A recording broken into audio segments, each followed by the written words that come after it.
Welcome back to my YouTube channel. तो आज हम बात करते हैं ह्यूमन सेल्स के बारे में, ह्यूमन कोशिका के बारे में बात करते हैं। तो इसमें क्या क्या होता है कोशिका के अंदर। कोशिका का बढ़ना 1655 में हुक द्वारा किया गया था। बैक्टीरिया की खोज 1674 में ल्यूबिन हॉक ने की थी। केंद्रक की खोज 1833 में ब्राउन ने की थी। माइटोकॉन्ड्रिया की खोज 1857 में कालीकर ने की थी। डीएनए का पृथक्करण 1669 में मेसन ने किया था।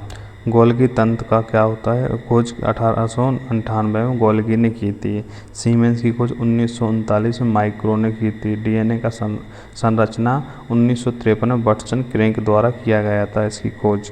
कोश का द्रव्य में प्रोटीन, वसा, कार्बोहाइड्रेट, जल, कार्बनिक और अकार्बनिक पदार्थ उपस्थित होते हैं। कोशिकाओं में ऊर्जा का मुख्य स्रोत कार्बोहाइड्रेट होते हैं। जीव द्रव्य में जल का 95% भाग होता है। पादप कोशिकाओं की कोशिका भित्ति सेलुलोज की बनी होती है।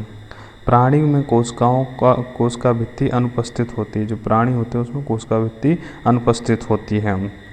ये इसमें क्या होता है, जीव द्रव्य। कोशिका का विभाजन 3 प्रकार का होता है: समसूत्री विभाजन, अर्धसूत्री विभाजन, असूत्री विभाजन। Mitosis, meiosis, amitosis. कोशिका के मुख्य अंग होते हैं कोशिका झिल्ली, केंद्रक और कोशिका द्रव।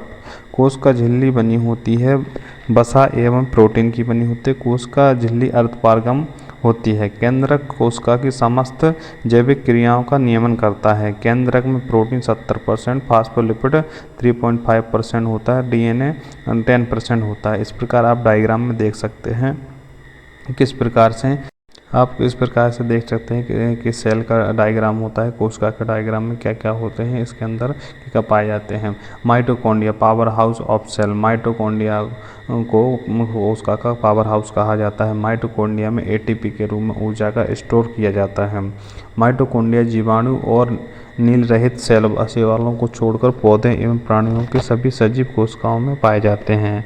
प्रोकैरियोटिक कोशिकाओं में गोल्गी बॉडी नहीं होती। जो प्रोकैरियोटिक कोशिकाएं होती हैं, प्रोकैरियोटिक सेल्स होती हैं, उसमें गोल्गी बॉडी नहीं होती है। राइबोसोम को क्या होता है, प्रोटीन का फैक्ट्री कहा जाता है। राइबोसोम के चारों तरफ क्या होता है, आरएनए पाया जाता है जो कि प्रोटीन का क्या होता है, संश्लेषण करता है, एब्जॉर्ब करता है। जो कच्चे फल होते हैं, कच्चे फल में क्लोरोप्लास्ट पाए जाते हैं। पके फल होते हैं जो इसमें क्या क्रोमोप्लास्ट होता है।